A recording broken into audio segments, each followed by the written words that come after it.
आप सभी विद्यार्थियों का इस चैनल पर हार्दिक स्वागत है। इस टॉपिक में हम स्वास्थ्य और पोषण से संबंधित जितने भी महत्वपूर्ण एमसीक्यू क्वेश्चंस होते हैं उन्हें हम बहुत ही आसान तरीके से समझेंगे। तो वे लोग जो इस चैनल पर नए हों चैनल को सब्सक्राइब कर लें। आइए बिना रुके हम स्वास्थ्य और पोषण से संबंधित सभी महत्वपूर्ण प्रश्नों को देखते हैं। टाइफाइड से शरीर का कौन सा अंग प्रभावित होता है? टाइफाइड से शरीर का कौन सा अंग प्रभावित होता है? सही ऑप्शन होगा ऑप्शन नंबर डी, आंत। निम्नलिखित आनुवांशिक रोगों में कौन यौन संबंधित है? निम्नलिखित आनुवांशिक रोगों में कौन यौन संबंधित है? तो यहाँ आप लोग देख लीजिए, टिक किया हुआ है। सही ऑप्शन होगा हीमोफीलिया। पीलिया में दुष्प्रभावित होता है। पीलिया में कौन सा अंग दुष्प्रभावित होता है? सही आपका आंसर होगा यकृत, जिसे हम लीवर कहते हैं। किस तत्व की कमी के कारण घेंघा रोग हो जाता है? किस तत्व की कमी के कारण घेंघा रोग हो जाता है? सही ऑप्शन होगा ऑप्शन नंबर डी, आयोडीन। हैजा का क्या कारण है, जिसे हम लोग कॉलरा के नाम से भी जानते हैं? हैजा का क्या कारण है? सही ऑप्शन होगा विषाणु, जिसे हम वायरस कहते हैं। खसरा रोग का कारक क्या है? खसरा रोग का कारक क्या है? सही ऑप्शन होगा ऑप्शन नंबर सी, विषाणु। कैंसर के उपचार में निम्नलिखित में से किसका प्रयोग किया जाता है? सही ऑप्शन होगा ऑप्शन नंबर डी, कीमोथेरेपी का प्रयोग। दिल का दौरा किस कारण से होता है? दिल का दौरा किस कारण से होता है? सही ऑप्शन होगा ऑप्शन नंबर ए, हृदय में रक्त आपूर्ति की कमी के कारण। अगला आपका प्रश्न है, आंखों की दूरदृष्टि की बीमारी किसके कारण होती है? सही आपका आंसर होगा नेत्र गोलक के छोटा होने से। निम्नलिखित में से किस तत्व का संबंध दांतों की विकृति के साथ है? सही आंसर होगा ऑप्शन नंबर ए, फ्लूओरिन तत्व के कारण। निम्नलिखित में से किसकी कमी से रिकेट्स होता है? किसकी कमी से रिकेट्स नामक रोग होता है? सही ऑप्शन होगा option number C, vitamin D. निम्नलिखित में से कौन सा स्कर्वी रोग के इलाज में उपयोगी है? इसमें से कौन सा स्कर्वी रोग के इलाज में उपयोगी है? सही ऑप्शन होगा ऑप्शन नंबर सी, आंवला। विटामिन शब्द का किसने प्रतिपादित किया? विटामिन जो शब्द है उसका नाम सर्वप्रथम किसने दिया? सही आंसर होगा ऑप्शन नंबर सी, फंक ने। निम्नलिखित में से कौन सा विटामिन ए का सर्वोत्तम स्रोत है? सही ऑप्शन होगा गाजर। गाजर विटामिन ए का सर्वोत्तम स्रोत है। छिली हुई सब्जियों को धोने से कौन सा विटामिन निकल जाता है? छिली हुई सब्जियों को धोने से कौन सा विटामिन निकल जाता है? सही ऑप्शन होगा option number B, vitamin C. निम्नलिखित में से विटामिन कौन सा है? इनमें से विटामिन कौन सा है? सही आंसर होगा ऑप्शन नंबर ए, फोलिक अम्ल।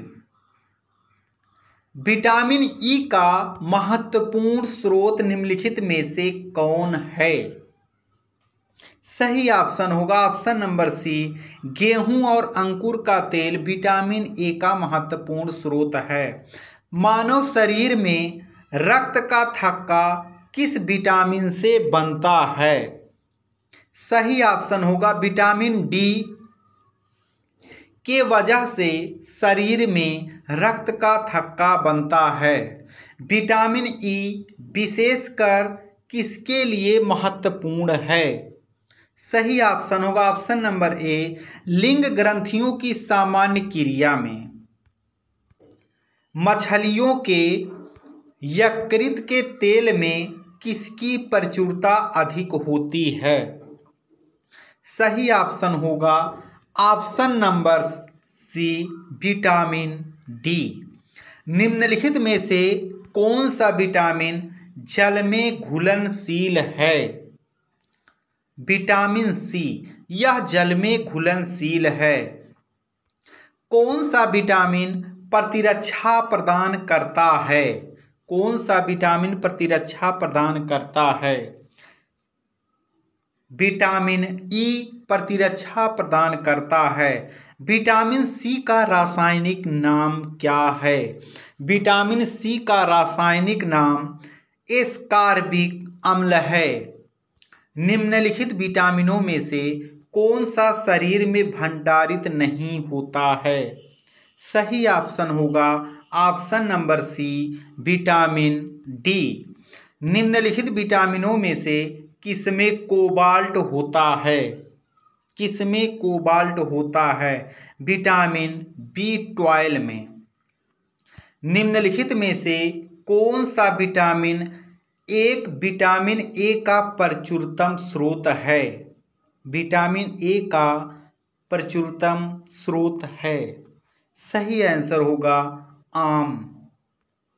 विटामिन ए की कमी से कौन सा रोग होता है? विटामिन ए की कमी से रतौंधी नामक रोग होता है। मानव शरीर में विटामिन ए भंडारित होता है। मानव शरीर में विटामिन ए आपका यकृत में भंडारित होता है। निम्नलिखित में से किसे रक्षात्मक पदार्थ कहा जाता है? विटामिन को रक्षात्मक पदार्थ भी कहा जाता है। इनमें से कौन सा पदार्थ मानव शरीर में इंजन का काम करता है? सही ऑप्शन होगा ऑप्शन नंबर ए, कार्बोहाइड्रेट मानव शरीर में इंजन का काम करता है। निम्न में से किससे प्रति ग्राम सर्वाधिक ऊर्जा प्राप्त होती है? वसा से प्रति ग्राम सर्वाधिक ऊर्जा प्राप्त होती है। निम्न में से कौन सा सर्वाधिक ऊर्जा प्रदान करता है? सबसे अधिक ऊर्जा कार्बोहाइड्रेट प्रदान करता है। एथलीट को किससे जल्दी और ज़्यादा ऊर्जा मिलती है? एथलीट को किससे ज़्यादा और जल्दी ऊर्जा मिलती है? सही आपका ऑप्शन होगा ऑप्शन नंबर डी, कार्बोहाइड्रेट से। मानव शरीर में ऊतकों का निर्माण किससे होता है? मानव शरीर में ऊतकों का निर्माण प्रोटीन से होता है। प्रोटीन को निम्न में से क्या माना जाता है? प्रोटीन को निम्न में से शरीर का निर्माण करने वाला माना जाता है। एंजाइम मूल रूप से क्या है? एंजाइम मूल रूप से एक प्रोटीन है। निम्न में से किसमें प्रोटीन नहीं पाया जाता है? इसमें से चावल में प्रोटीन नहीं पाया जाता है, दाल, मांस और दूध में पाया जाता है।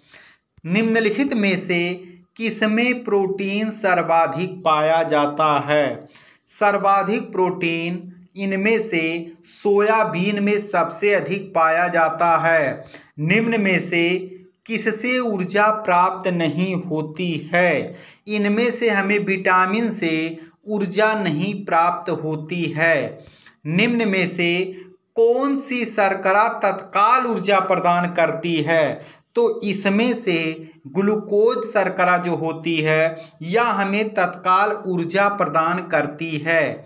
निम्न में से कौन सी प्रोटीन दूध में पाई जाती है? तो दूध में कैसीन पाया जाता है। दांतों में निम्नलिखित में से क्या होता है? दांतों में निम्नलिखित में से क्या होता है? सही आपका ऑप्शन होगा ऑप्शन नंबर डी, दांतों में कैल्शियम होता है। सागरीय खरपतवार किसका महत्वपूर्ण स्रोत है? सागरीय खरपतवार आयोडीन का मुख्य स्रोत है। निम्न में से कौन आयोडीन का सर्वोत्तम स्रोत है? तो इसमें आयोडीन का सर्वोत्तम स्रोत जो होता है वह शैवाल है। पालक के पत्तों में किसकी मात्रा सबसे अधिक होती है?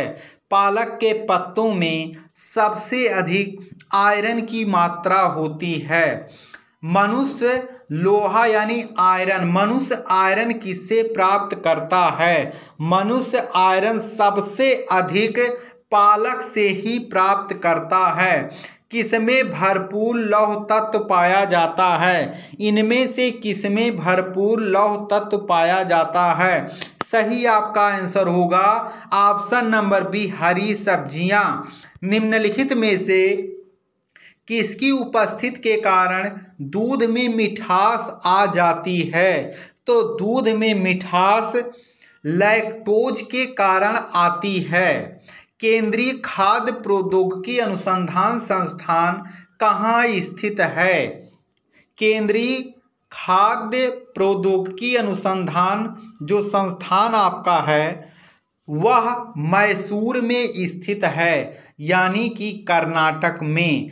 और 50वां जो आपका प्रश्न है यानी अंतिम प्रश्न, वह आपके लिए क्वेश्चन है। यदि आपको इसका उत्तर पता है तो आप जरूर कमेंट कीजिए। आप सभी विद्यार्थियों का वीडियो देखने के लिए धन्यवाद।